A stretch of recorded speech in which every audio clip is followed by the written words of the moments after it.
Avui tenim la segona sessió del curs, vale? Ja vam explicar, ja vam posar un poc en context.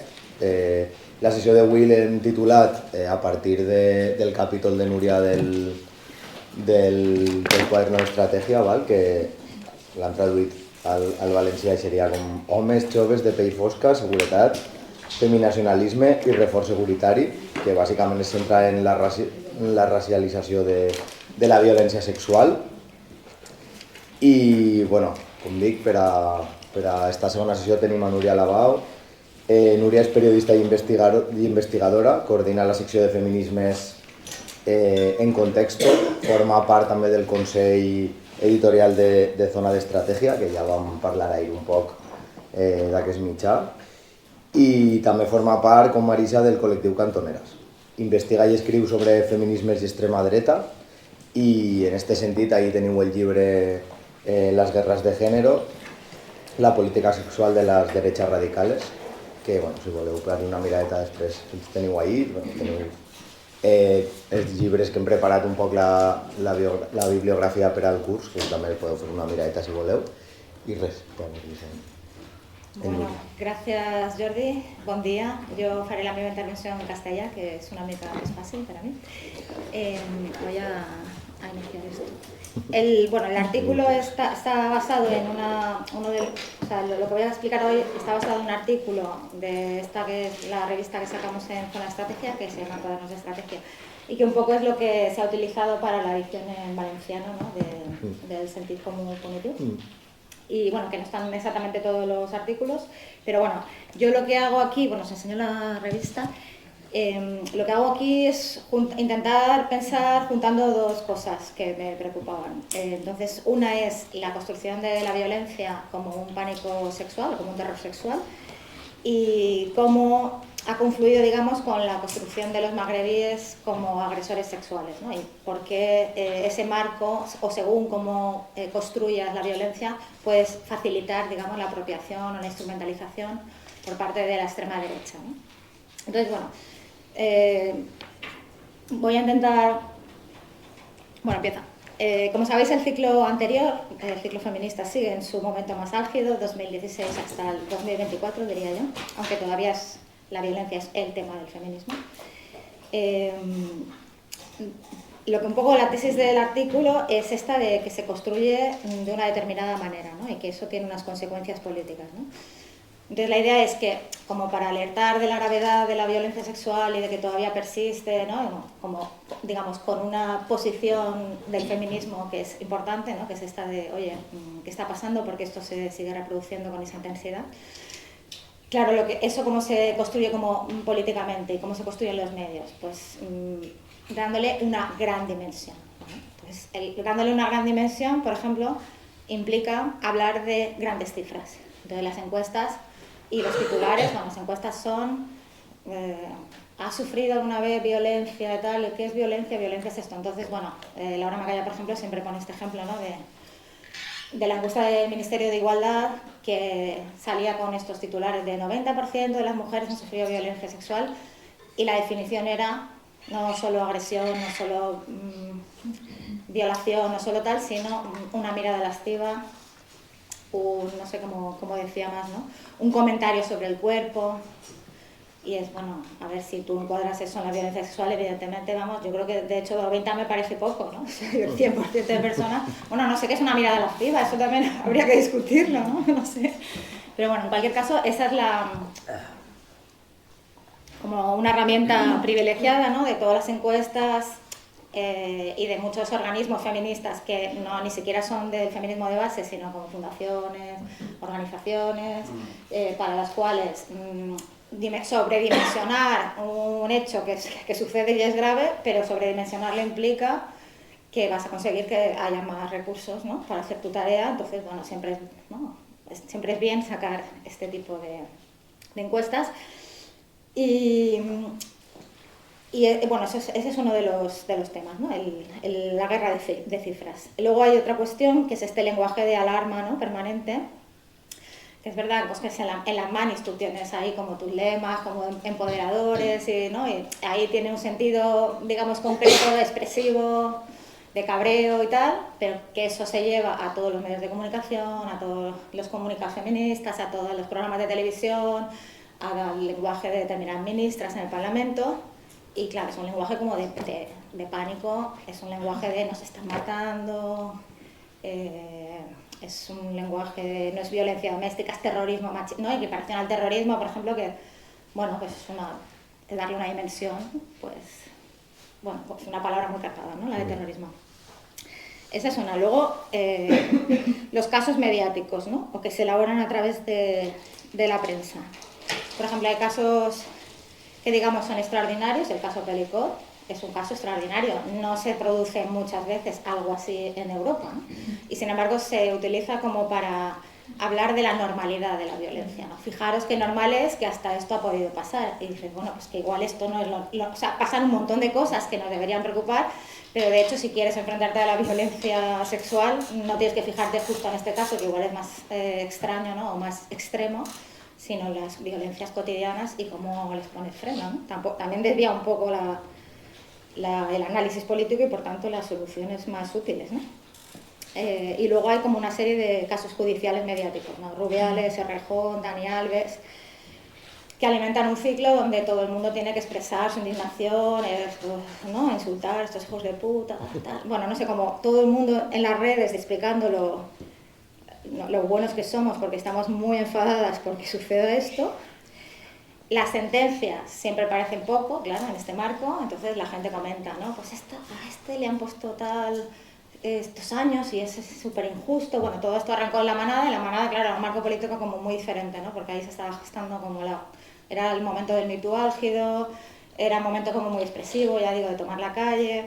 Y es verdad que ahí se juntaron como varias cosas. Bueno, no voy a analizar el caso, pero me imagino que todas tenéis en la cabeza un poco ese momento y la diferencia con los momentos posteriores, ¿no? Entonces, bueno, muchas veces hay artículos en prensa que comentan, ¿no? Pues le han puesto prisión, no, le han dejado libre, ¿no? Pues hostia, es que la prisión preventiva es una cosa absoluta, debería ser absolutamente excepcional. Y de hecho, cuando estás reivindicando la prisión preventiva, lo que estás reivindicando es que se le aplique a los que son más pobres, a los que no tienen una vivienda fija, a los migrantes, ¿no? Porque ahí se supone que hay riesgo de fuga. Y entonces, en el momento en que tú con el feminismo estás legitimando una cosa que es excepcional, que es la prisión preventiva, en el fondo, o sea, cada vez que estamos legitimando algo que tiene que ver con, por ejemplo, evitar o soslayar, digamos, los derechos de los penados o los derechos en los juicios, o sea, lo que estás haciendo en el fondo es que vaya a recaer a los que están peor, básicamente, a los más pobres y sobre todo a los migrantes. Y si son magrebís o negros, pues peor todavía, ¿no? Ese es, digamos, un poco como yo creo un marco que deberíamos tener en la mente. Luego hay casos como, que sirven de ejemplo, ¿no? Del terror sexual, que es el caso este de los pinchazos en verano hace unos años, ¿no? Que era, bueno, hay sumisión química porque están pinchando a la gente en las discotecas, todas las chicas asustadas. Luego también ya te están vendiendo como una tapa para ir a la discoteca y le pongas una tapa al vaso, ¿no? Para que no te echen algo, supuestamente.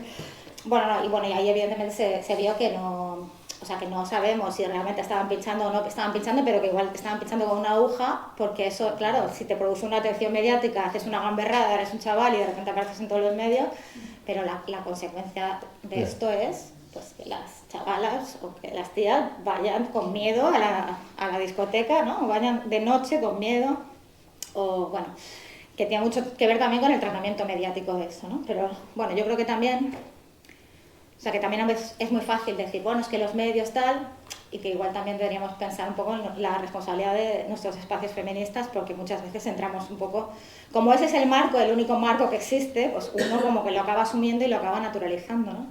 Pero bueno, yo ahí creo que tenemos que hacer un poco de reflexión y pensarlo un poco, ¿no?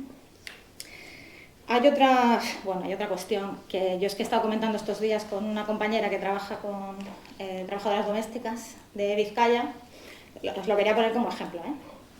Y ellas tienen un colectivo, ¿no? De trabajadoras domésticas. Y entonces hace poco hicieron una rueda de prensa, ¿no? Para explicar pues, todos los problemas que tienen el trabajo doméstico, toda la explotación laboral que sufren, por ejemplo, el tema de las internas, ¿no? Que no tienen salidas, que las encierran, que, bueno, como una serie de problemática que es súper grande. Entonces, en concreto esto, una periodista de un periódico de izquierdas, lo digo así porque, bueno, luego os explico. Llega a la rueda de prensa, llega a la mitad de la rueda de prensa, toma ahí un par de notas y al final dice, ¿y qué pasa con las agresiones sexuales? Y entonces, bueno, y al final el resultado es una noticia donde pone las trabajadoras domésticas las usan como trapos y arranca la noticia con una que no sé qué, un caso que alguien comentó así de pasada de que la encerraron y no sé qué y sufrió una agresión sexual. Entonces, ellas han como publicado una especie de reflexión en redes que es, mira, nosotras estamos explicando que el problema de las trabajadoras domésticas es este es el abuso laboral y tal. Si hay algunas veces algún tipo de abuso sexual, que no es su principal preocupación, te lo dicen ellas, que no es nuestra principal preocupación, eso tiene que ver también con el resto de condiciones laborales. Pero en los medios de izquierdas,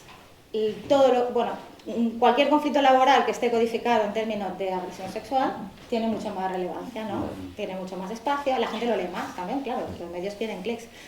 Pero lo curioso de este caso es que ella me decía, es que ha salido en todos los medios vascos, Correo, no sé cuántos, todas hablando de las condiciones laborales y el periódico de izquierdas que lo ha cubierto así, a partir de la cuestión sexual, ¿no? Entonces, bueno, yo creo que ahí tenemos una responsabilidad, o lo que se llama periodismo feminista, tiene que empezar a hacer una reflexión sobre cómo está cubriendo este tipo de cuestiones. ¿Y por qué? Bueno, pues las consecuencias de esto, ¿no? Lo primero que se ha construido es como esta imagen de omnipresencia de la violencia sexual, ¿no? Que está en todas partes, que te puede pasar en cualquier lugar, que es una imagen un poco fantasmática, ¿no? Incluso muchas veces, claro, es como el asaltante desconocido que en la calle te va a pasar algo y tal, que ya sabemos que eso no es lo más común, que de las violencias sexuales normalmente es alguien conocido, incluso tu pareja o algún amigo, lo que sea, ¿no? Es como una imagen, ya digo, fantasmal. De manera que el espacio público es como un territorio de peligro. Eso creo que es importante pensarlo. ¿Qué pasa con esto? Pues que ha aumentado el miedo. O sea, si el feminismo va de aumentar la autonomía de las mujeres, ¿no? De posibilitar que estemos en todos los espacios posibles, que tengamos acceso a todos los lugares, de repente esta construcción de los pánicos sexuales como algo que está en todas partes, que puede pasar en cualquier momento y que es, ¿no? Esa imagen fantasmática tiene consecuencias a la hora de que tú sientas miedo, no sé, por ejemplo a mí a mí nunca me había pasado, ¿no? Pero ahora yo voy a un parque por la noche y voy así pensando, hostia, sí me pasa algo. Esto no me había pasado nunca hasta después de este ciclo, ¿no? Entonces pienso, bueno, igual ahí estamos construyendo algo que no sé si está funcionando o que tiene por lo menos daños colaterales, por así decirlo. Y luego otras anécdotas, digamos, que no sé si os ha pasado también, lo habréis oído, pero por ejemplo, ¿no? Un colegio donde cada año con niños muy pequeños hacen un campamento de verano. Entonces, bueno, en los últimos años, me comentaba un profesor, hay muchas familias que dicen, no, mi hija no va a ir al campamento de verano porque hay niños o porque hay monitores varones. Claro, o sea, es que tiene consecuencias, ¿sabes? Entonces, la consecuencia de construir la cuestión de la violencia como una cosa que te va a pasar en cualquier lado y que es súper común, incluso mucho más de lo que realmente es, hace que haya niñas que ya no pueden ir a un campamento de verano, ¿no?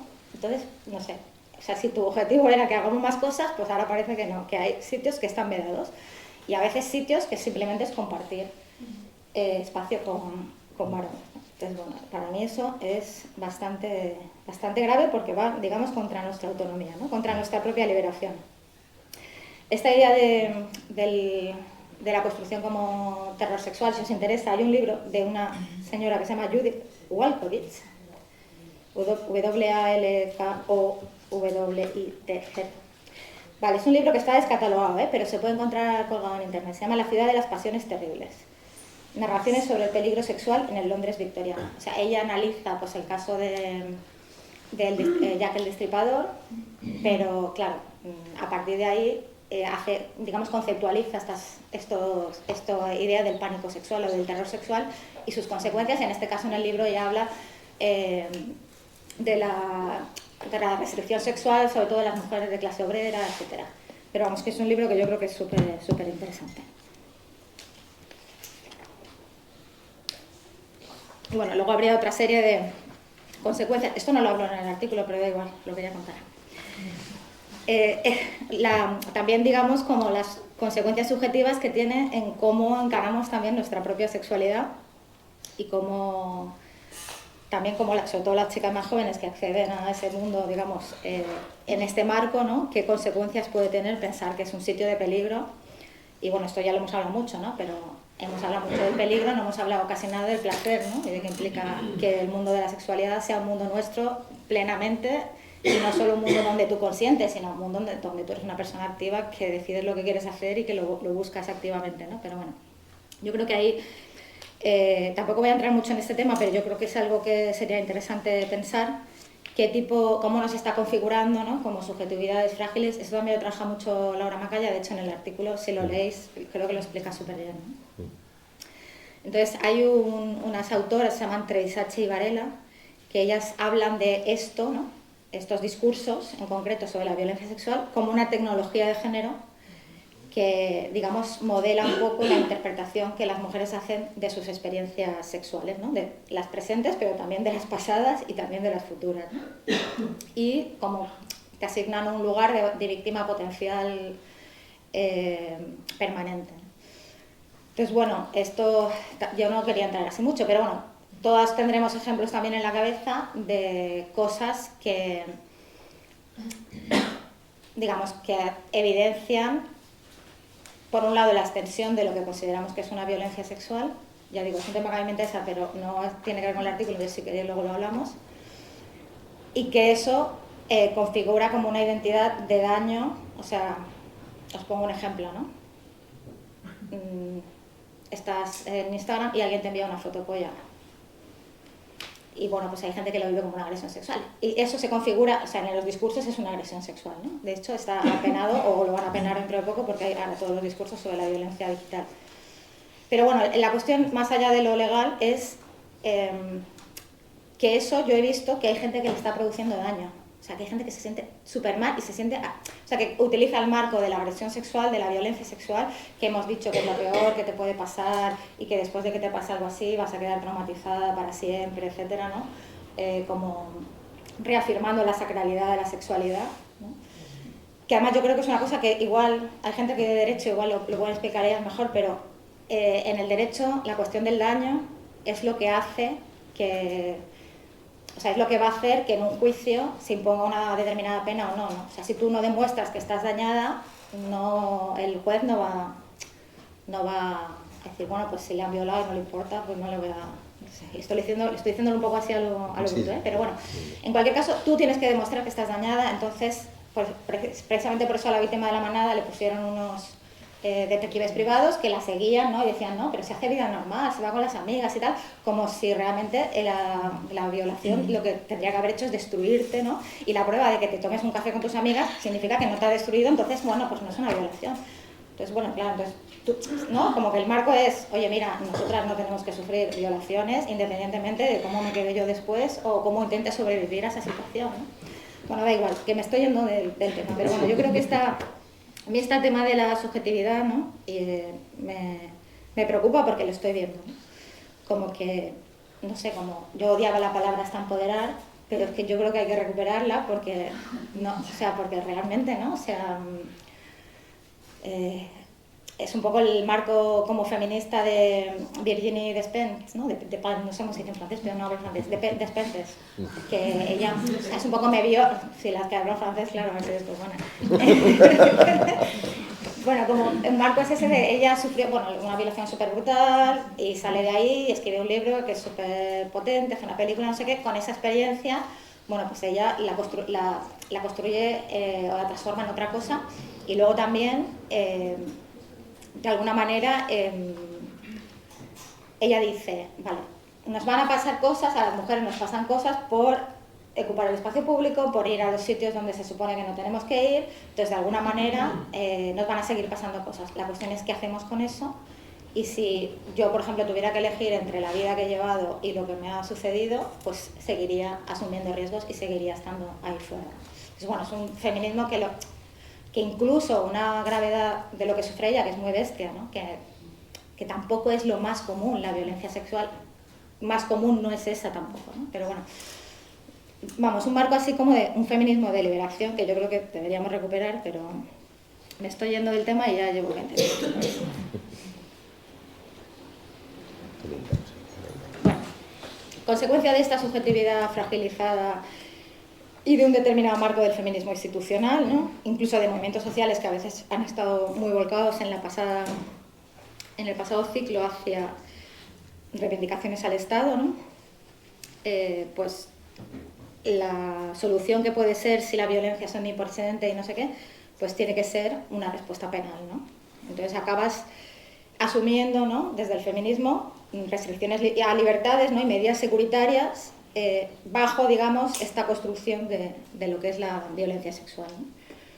Lo que aparece es la solución policial, nuevas leyes penales, la ley del solo sí es sí. No lo voy a explicar mucho porque creo que Marisa lo debió sacar, ¿no? Sí. Entonces, bueno, no incide mucho en lo del solo sí es sí, pero algo que bueno ha contado Marisa y es que una cosa que, por ejemplo, esos días de discusión de la ley no se tuvo en cuenta o nadie habló, es que ya se hablaba de un régimen más estricto del cumplimiento de las penas, mayores dificultades para acceder al tercer grado penitenciario, ¿no?, y penas accesorias más duras, ¿no?, que son inhabilitaciones, pérdida de patria potestad. Y bueno, hay algunas juristas que hablan de que este régimen se equipara las agresiones sexuales al régimen penal de excepción, como puede ser el del terrorismo, ¿no? Entonces, bueno, de alguna manera ahí también hay una reflexión, ¿no?, porque ese es otro tema, ¿no?, que pensamos que es la cárcel, porque es verdad que yo creo que en mi entorno veo mucha gente que piensa que la cárcel es un sitio donde va la gente mala, ¿no?, y se merecen ese castigo y además eso nos protege al resto y tal. Y bueno, no me voy a meter mucho en qué es la cárcel, pero en cualquier caso está lleno de pobres y cualquier tipo de ley de estas lo que acaba es perjudicando a los hombres racializados, a los pobres, a los migrantes, etc. Luego, claro, en este marco habría pues toda una discusión sobre si realmente la policía es la que va a salvar a las mujeres, a qué tipo de mujeres salva la policía, porque evidentemente no todas las mujeres se sienten protegidas por la policía, ¿no? Las migrantes sin papeles no van a ir a denunciar porque se arriesgan a ser reportadas, las mujeres trans, mucha de la violencia que reciben la reciben de los policías, las mujeres trans pobres me refiero, etcétera. Bueno, pues hay ese marco policial que también es muy, yo lo veo constantemente en los medios, ¿no? Pero bueno, en cualquier caso, es verdad que luego habría toda esta discusión sobre qué es el sistema penal y por qué ahora hay una tendencia cada vez que sucede algo como que te animan a denunciar, ¿no? Denuncia, porque ahí es donde se va a reconocer la verdad. Además es una trampa, porque la mayor parte de juicios por violencia sexual no acaban en una condena. Entonces la gente tiene que saber eso. Y la verdad no está en el juicio. O sea, te puede haber pasado la agresión sexual y que en el juicio salga, o sea, no salga condenado la persona porque no hay pruebas y además porque es un delito especialmente difícil de probar, ¿no? Que sucede en la intimidad, donde igual solo hay dos personas, etcétera. Bueno, en cualquier caso, se piensa que el sistema penal es un espacio de reparación cuando, bueno, su lógica es punitiva, es ejemplarizante y las condenas son escasas, ¿no? Entonces, bueno, hay también una reflexión sobre esa demanda al Estado. Es como siempre que hay cuando pensamos que tenemos un problema, ¿no? Intentamos delegar la solución de ese problema al Estado y muchas veces no asumimos que, mira, hay muchas cosas que no se pueden solucionar, al menos no así, y luego como que nos quita también capacidad de pensar soluciones alternativas o espacios donde podamos construir nuestras propias, no sé, espacios de apoyo mutuo, espacios de gestión de esas situaciones de manera alternativa, etc., ¿no? Yo creo que nos despotencia como movimientos sociales. Y bueno, lo que ya decía un poco, el marco general es que la violencia sexual sirve para justificar refuerzos punitivos y allí, en el feminismo que busca refuerzos punitivos, lo que se encuentra es, al otro lado, pues, por ejemplo, la extrema derecha, que está muy contenta con ese marco, ¿no? Entonces, Abascal, por ejemplo, pide la cadena perpetua para violadores, Chega en Portugal lleva un paso más y pide la castración química, Y no sé si sabéis que Meloni en Italia hace poco ha aprobado una ley de feminicidio que es una reivindicación de una parte del feminismo. Entonces, bueno, ahí veis como, bueno, pues igual hay una parte del feminismo, o sea, como siempre tenemos a pensar, ¿no? La extrema derecha está en contra del feminismo y dices, bueno, pues sí, pero de una parte, porque hay uno que le va muy bien, ¿no? Que es este que piensa que el sistema penal va a proteger a las mujeres, ¿no? Y la cuestión es que hemos dado un paso más, ¿no? Y estos últimos años también hemos visto cómo sirve para justificar políticas de fronteras, ¿no? Y la criminalización de los hombres racializados, que es una cosa, un marco que es constante y omnipresente en los medios de comunicación y en los discursos de extrema derecha, digamos, se puede impulsar en la cuestión sexual. Lo hemos visto cómo se está impulsando en la cuestión sexual.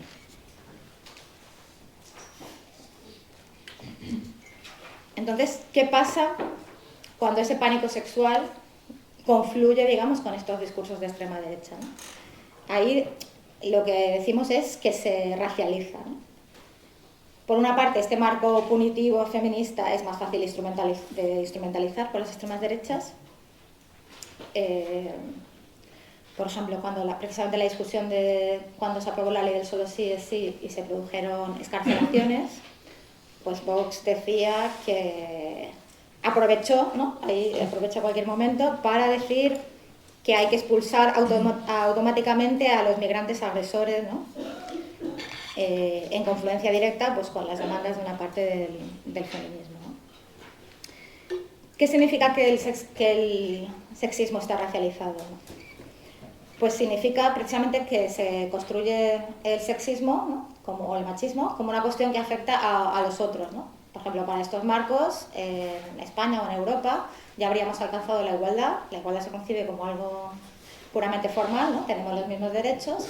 Y eso del machismo en realidad es una cosa de otras culturas, ¿no? En concreto, el marco más presente es el de la islamofobia, ¿no? Y es los musulmanes, los países y los hombres musulmanes son los que oprimen y se construye a través de... O sea, sus dos grandes formas de construir es a partir de la violencia sexual o la violencia de género y luego la cuestión del velo, que no me voy a entrar mucho, pero como sabéis es una cuña central de estos partidos que están constantemente intentando introducir prohibiciones, etcétera, ¿no? Y construir esa cuestión, que en el Estado español no ha sido muy relevante porque tampoco hay muchas personas que vistan velo, aunque se han pasado cosas en escuelas donde se ha prohibido a niñas acudir, etcétera, pero por ejemplo en Francia es un tema súper central. Y hay otros países europeos donde se ha prohibido, por ejemplo, en espacios municipales o en determinados espacios públicos, ¿no?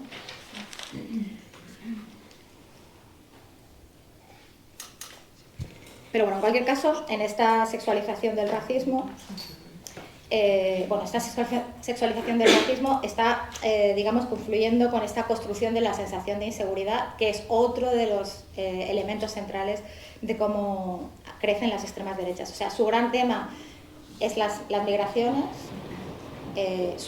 un tema secundario, bueno, su segundo gran tema es la inseguridad, y entonces ellos confluyen esos dos temas.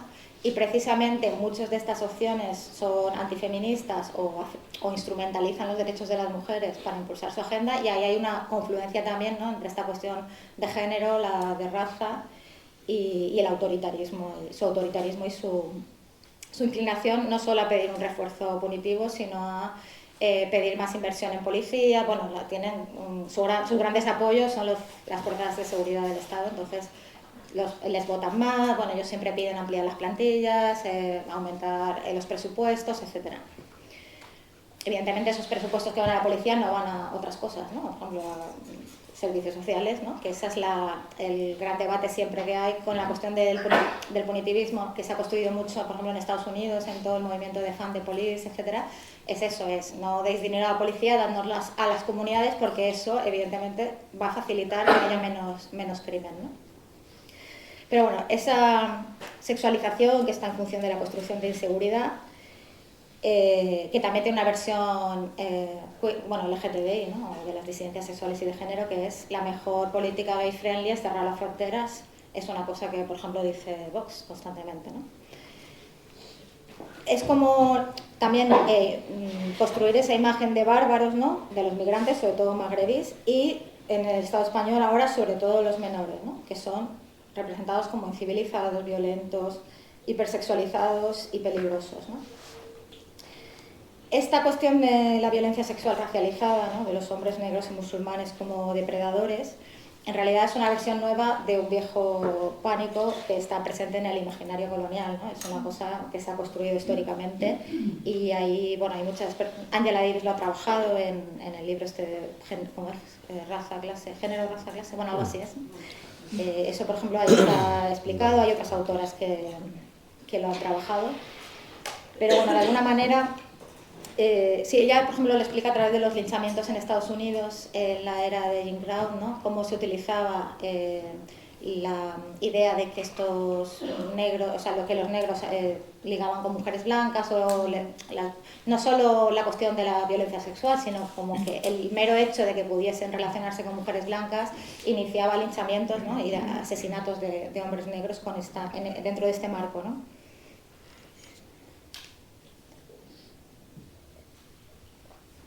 Entonces, bueno, como sabéis, el contexto es de seguritización creciente. Bueno, de hecho, ahora se acaba de aprobar una ley, ¿no? Impulsada por Junts, que ha votado el PSOE y todos los partidos de derechas, que es esta de reforzar, digamos, las penas por pequeños hurtos, ¿no? Pero bueno, eso es constante y va a seguir siendo constante, y cada reforma del Código Penal, esté impulsada por la derecha o por la izquierda, porque ahí no hay diferencia, siempre imponen nuevas penas, ¿no? Y siempre hay un refuerzo del sistema penal, ¿no? Bueno, sí, el marco de esto era la multirreincidencia, ¿no? Que yo creo que sí que es interesante pensarlo, porque precisamente esta ley se aprueba porque esta idea de la multirreincidencia se ha asociado en los medios de comunicación a los menores no acompañados o a los magrebíes, etcétera. O sea, así se ha construido, y Junts lo ha impulsado en concreto porque además Barcelona, como ciudad turística, tiene el problema de imagen de que hay robos de móviles, por ejemplo, por la calle, entonces también se apena con cárcel el robo de un móvil, ¿no? Bueno, en fin, que este es el contexto en el que nos movemos, ¿no? Que eso también genera una imagen de los barrios como inseguros, donde se mezcla la suciedad con la inseguridad, con la necesidad de más policía, etc. La propiedad privada amenazada por ocupas, a veces estos ocupas también se racializan, ¿no? Hay otra cuestión que tiene que ver con esta mezcla entre la ocupación y la sensación de inseguridad, que es que ha pasado mucho el último año, los 2 últimos años, de desalojos de espacios, naves, espacios ocupados por migrantes que no, bueno, donde, digamos, confluyen la crisis de vivienda con esta construcción de los inmigrantes como criminales, ¿no? Pero bueno, de alguna manera este intento de asociar las migraciones a la criminalidad en realidad también funciona, ¿no? Como una imagen de la mala migración que no quiere integrarse, que no quiere trabajar, ¿no? De alguna manera que no quiere subordinarse a su condición de mano de obra hiperexplotada, ¿no? Esto, bueno, ya lo he comentado, ¿no? Es una agenda autoritaria, ¿no? Donde la agenda xenófoba de la ley y orden sirve para reforzar la frontera, pero también para un refuerzo penal. Y ahí es donde yo creo que confluye un poco con la cuestión sexual. ¿Cuáles las consecuencias? Que igual también está bien comentarlas un poco, ¿no? Estos últimos años también hemos visto como una crisis de vigilantismo, ¿no? Han crecido los ataques de extrema derecha, o a veces de extrema derecha disfrazada de vecinos. A veces también los vecinos se han manifestado contra esos espacios donde viven los migrantes, ¿no? En determinados barrios. Y esto nosotras hemos estado recogiendo algunos casos porque lo queríamos publicar, pero hay muchos más de los que pensamos, ¿no? Hay un montón de sitios, desde los casos más extremos, que puede ser Torre Pacheco, ¿no? O en Donosti, donde a través de un grupo de Telegram se impulsaba a la cacería de inmigrantes, hasta sitios que son unas manifestaciones contra el centro este donde viven los migrantes que están ocupando, para instar a las autoridades a desalojarlo, ¿no? Hace poco se desalojó una nave en Cataluña, en Barcelona. Bueno, hay bastantes casos, seguro que tenéis alguna en la cabeza. Es verdad que a veces se presentan como ciudadanas, ¿no? Y es verdad que también ahí vemos cómo la extrema derecha más de tipo movimentista se está empezando a organizar para animar a esos sitios. O sea, puede ser que hayan vecinos que protesten por la suciedad o por la inseguridad que perciben, pero ahí también hay la mano de la extrema derecha que impulsa eso. Y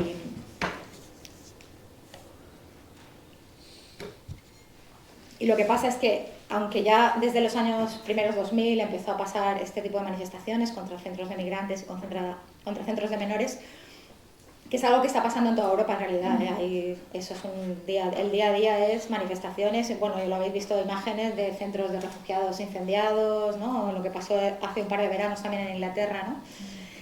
Lo que pasa es que este tipo de ataques, cuando hay la confluencia con la cuestión sexual, digamos, o con la protección de las mujeres y niñas, bueno, siempre que se introduce lo de niñas o niños, ahí también, digamos, los pánicos se multiplican y parece que se legitima, ¿no?, cualquier reacción virulenta, que eso confluye un poco con esta idea también muy de la tipo de masculinidad de la extrema derecha, de proteger a nuestras mujeres, ¿no? Y precisamente las agresiones más brutales muchas veces vienen espoleadas por un pánico sexual, ¿no? En el Masnou, en el 2019, se produjo un ataque a un centro de menores y de hecho bueno, salieron los trabajadores y los menores heridos, etcétera, y precisamente uno de los que está siendo imputado por esto es el jefe del sindicato Solidaridad de Vox, ¿no? Y que creo que también tiene algún cargo público ahora mismo. Y luego hay, digamos, cuestiones ya que, o sea, que a veces es más fácil también como echarle la culpa a la extrema derecha y pensar, bueno, pero es que claro, estos son los fascistas. Y bueno, yo creo que otro de los problemas más graves es cuando esas subjetividad fascista o microfascista como se infiltra, digamos, en nuestro entorno, ¿no? En nuestros barrios, en nuestros vecinos. Lo digo porque en Madrid sí que hubo casos, que es un poco lo que lo explico en el artículo. De hecho, es algo como que cuando leí eso es lo que me impulsó a pensar esto, a escribir este artículo, porque es un caso como que parece muy absurdo, ¿no? Pero ahí se condensan, yo creo, muchas cosas. La Sierra Madrileña, ¿no? Hay pueblecitos y hay varios centros de menores que son de estos centros de menores que son mucho más guays porque igual hay 15 chavales o 20, ¿no?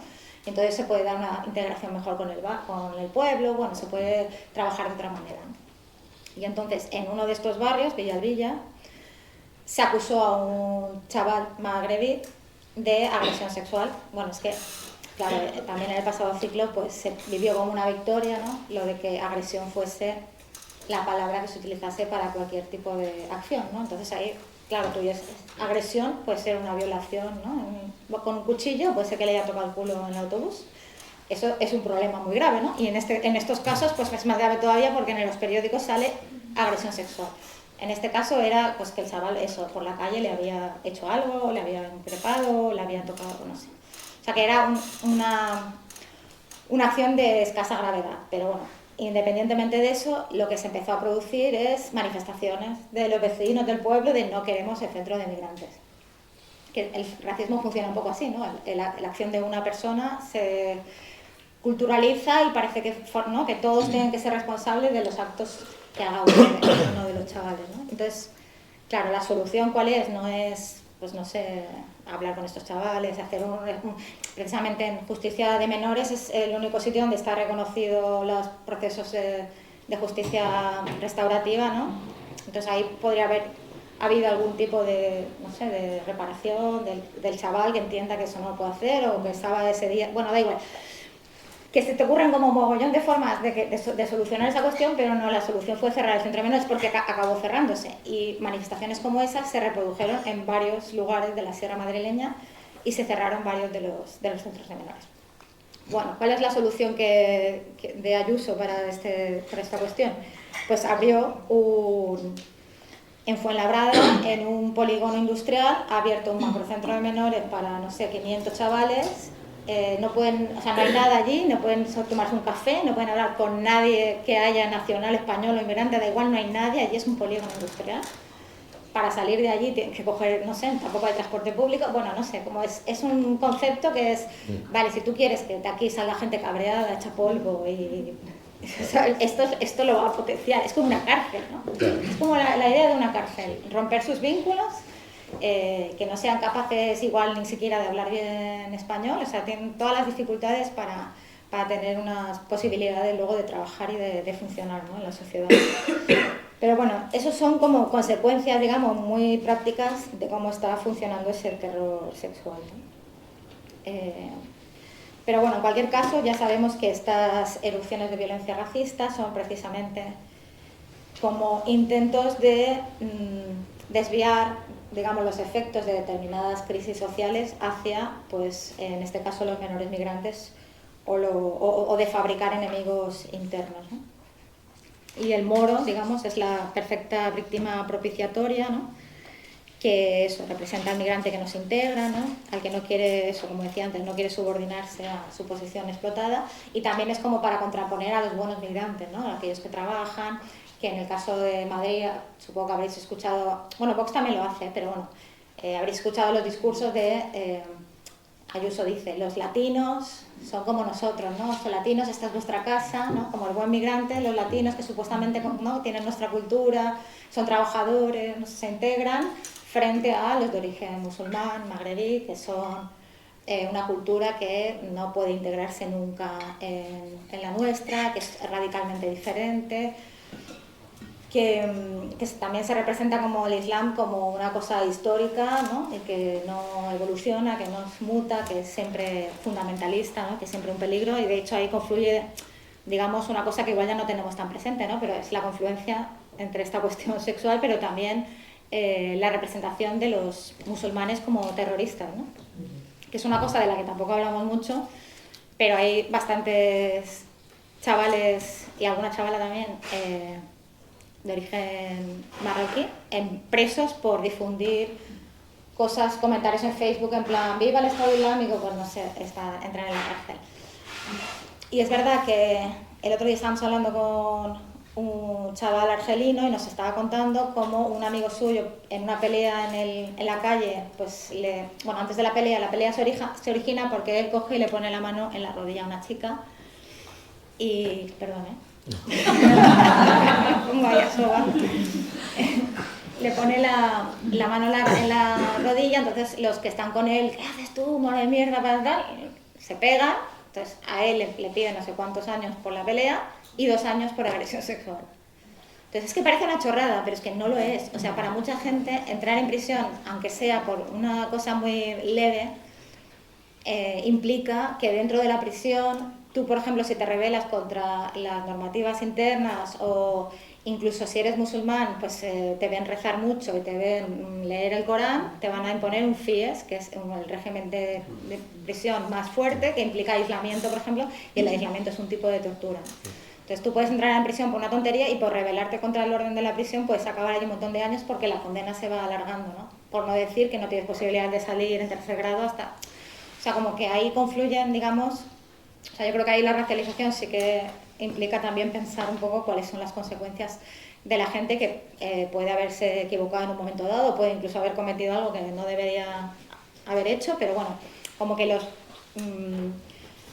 endurecimientos penales tienen consecuencias sobre las personas y no sobre los que a veces tienes en la imagen, ¿no? Ah, pero esto va a joder a Dani Alves, a Julio Iglesias no, porque parece que no funciona, pero bueno, claro, cuanto más poder tienes, menos. Pero bueno, en cualquier caso, incluso aunque no tengas tanto poder como Julio Iglesias, pero digamos, las consecuencias negativas no las van a sufrir los tíos chungos que tenemos en la imagen, ¿no?, de la agresión sexual, sino que van a extenderse de una manera que tiene efectos en vidas que ya lo tienen muy difícil, digamos, ¿no?, que están bastante jodidos, ¿no?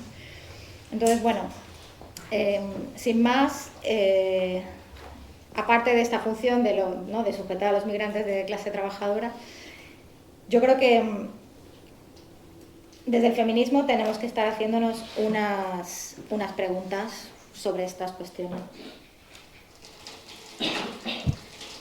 Una, que yo creo que no hay una versión emancipadora de los pánicos morales, ¿no? Siempre acaban en endurecimiento en mano dura y en la legitimación de marcos jurídicos de excepción. Entonces... Bueno, aparte de todo lo que he dicho, ¿no?, de que van contra nuestra propia liberación porque nos imponen miedo y acabas imponiéndote tú misma una restricción de movimientos, ¿no?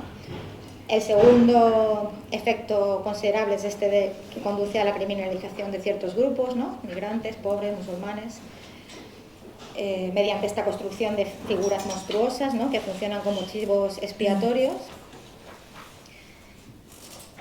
Y entonces el reto que tenemos es, vale, ¿cómo alertamos de la gravedad de la violencia sexual sin generar pánicos morales, ¿no?